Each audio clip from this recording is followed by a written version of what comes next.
Lorenzo tried to sign him twice. Lorenzo's a nice guy. Fucking nicest guy in the world. He's not me, right? You didn't sign with Lorenzo either. Lorenzo went to you twice and tried to sign him. We had to build a fucking stadium in Russia. We had to do all this stupid shit.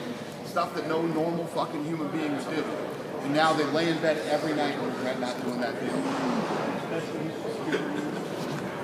That's where you met in Venezuela. And I wonder, were you worried? Craziest fucking trip I ever went on. Yeah. I'll tell that story someday. No details now. I'll tell that story someday. Brock wanted that fight. Brock wanted that fight bad. Yeah. Brock wanted that fight bad. We tried to make that fight. It sucks. You've always made every fight you've wanted. Is that, if you had one regret, is that the one that you... It's not even that I regret it. I mean, we did... Dude, when I tell you we did everything... Someday I'll tell the story of how much we offered that fucker, too. People will fucking shit. Is it the biggest in history at the time? It made no sense. It's one of those things like... It's one of those type of deals like... You know that these networks do these fucking... The NFL does $9 billion in television revenue. Makes no sense for the network. The network doesn't make a dime off the NFL. But you got to have the NFL, right? The NFL pulls ratings like anything. This was one of those deals where it's like, this makes no fucking sense whatsoever. And literally when we got on the plane, we were flying back, we're like, thank fucking God they turned that offer down. Yeah, we were like, fucking thank God they turned that down. Did they ever even get to a point where they took it in a room and said, let's think about this and after a little bit of time? They had some guy there whose mother was the mayor or senator of some state there. He's sitting like this the whole time. He's got his fucking suit on and shit. We made him the offer and he's like, ha ha ha. He like starts laughing at the offer. We're like, fucking laughing at the offer? Yeah. Did you have a translator with you? How did you communicate with them?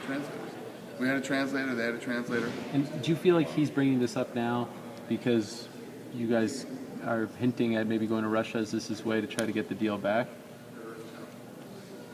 No, I think he goes to bed at night, fucking lays his head on the pillow and turns off the light and lays like this.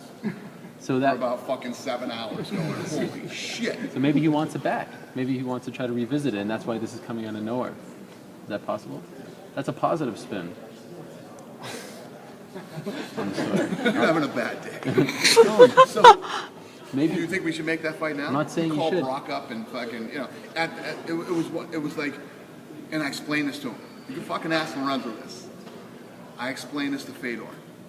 I said, we're catching a moment in time, right here, right now, where this fight between you and Brock Lesnar will be fucking massive.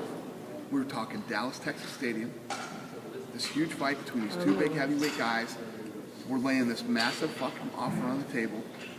I said, you're one punch away from being worth fucking 0. I said this to him when we were at this meeting. You're one punch away from being worth 0.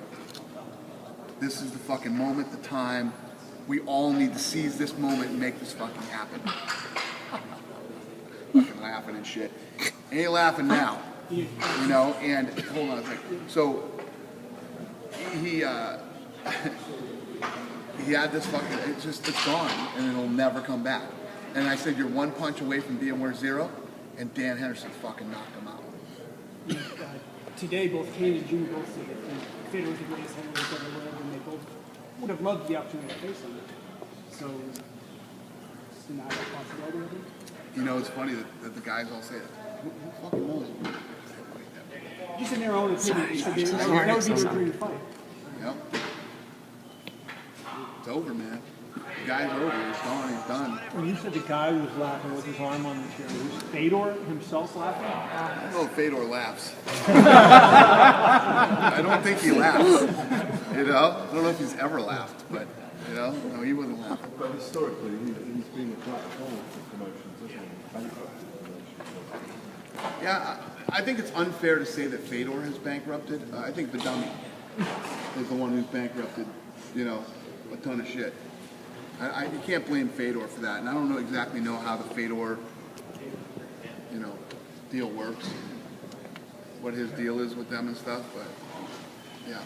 Well, apparently he's made good money, so I guess as a manager, the guy must have done a pretty good job for him, right? I mean, you know, Who has the Fedor? dummy, right?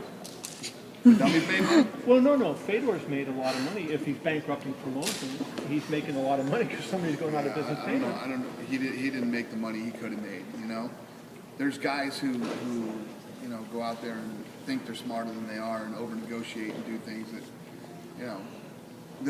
Again, he got Fedor to that point where they could have made the big deal at the right time, and He chose not to. he overplayed his hand. We're talking $100 million fight here. Well, we, Someday you guys will know the deal. It's not today. We just know it was the biggest at the time. It was big, man. It was really big. How do you think the fight would have played out? Have you I thought don't about know. that? I don't know. Who knows, you know? Maybe Fedor knocks out, you know, Brock, because we saw Brock against guys that hit hard. You know, and that's probably what they look at now. They're like, God damn. You know, Kane started punching him in the face, and, you know, I'm sure they look at it and kick themselves every day. That would have been a tough press conference for you, wouldn't it? If Fedor would have knocked out Brock and you, after talking all that shit, had to walk up and stand in front of the people after. Nope. I think that's part of the. So I talked a lot of shit about Overeem too. You know, and then when Overeem came into the UFC, I said, "Here he is. Now we're gonna find out. We're gonna find out because, listen, I'm a fight fan at the end of the day, just like anybody else. I have my opinions. You guys all have your opinions. The fans have their opinions. But there's only fucking one way to find out, and I love that. That's what I love about the sport. I can say whatever I want, think what I want. You can say what you want, write what you want, think what you want. There's only one way to find out, man. We fucking sign that deal, get them in there, and get the fight going. That's what I love about this business. So Love it. JDS said he would fight Fedor yesterday. Yeah. What do you think That would about make that? a lot of sense. Fedor got knocked out by Dan Henderson. Okay, Dan Henderson. You know, you can make the argument of where Dan Henderson lies in the weight divisions, but he's an 85-pounder. You make 85 pounds, he's an 85-pounder. He knocked Fedor out. And, you know, I mean, as much as people, I mean, it's fucking crazy the myth that this guy has become. Even they saw him get knocked out, and they're still like, Ariel Helwani will still defend. He's the pound-for-pound greatest fighter in the world. Maybe he was at one point. I agree. Maybe he was. Maybe he was when he was fighting in Pride. Maybe he was. I don't know. Because, you know, we never got to make some of the fights that we wanted to make. I think the people, you get asked that question a lot because you've never actually even gone as far as you just went now. Right. You know, it's always like, no. So, like, you just went a little further than you've ever gone. It pisses everybody off. Right. I just want to fucking say it, dude. Say it. No, I won't say it. It's a bad day for Ariel because he couldn't even get you to say that. Ariel still thinks he's the pound-for-pound best fighter in the world. It's true. Do you think the winner of Saturday night's fight is the best heavyweight in UFC history? Do I think that? Yeah. Without a doubt. I do. I think these two right here are the two best heavyweights in the world. They're in their prime, and this is a great fight. I've been really excited for this fight, and I think part of the appeal of this fight is I don't know what's going to happen. Like with the first two, the way that they both went down. I mean, who has an opinion here? Does somebody think one thing or the other?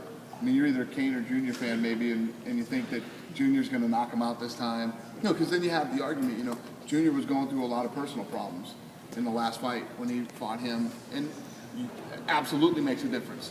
To say that doesn't make a difference is crazy. It does. You know, and Kane was injured in the first fight, but yet Junior says he was injured in the first fight too. It's fucking crazy. There's no way to break this fight down. And the biggest point is I never thought that Kane could hurt him standing up, and he did. Junior had that rhabdomyolysis or myelitis, like you're saying, before that fight. Is that something you in the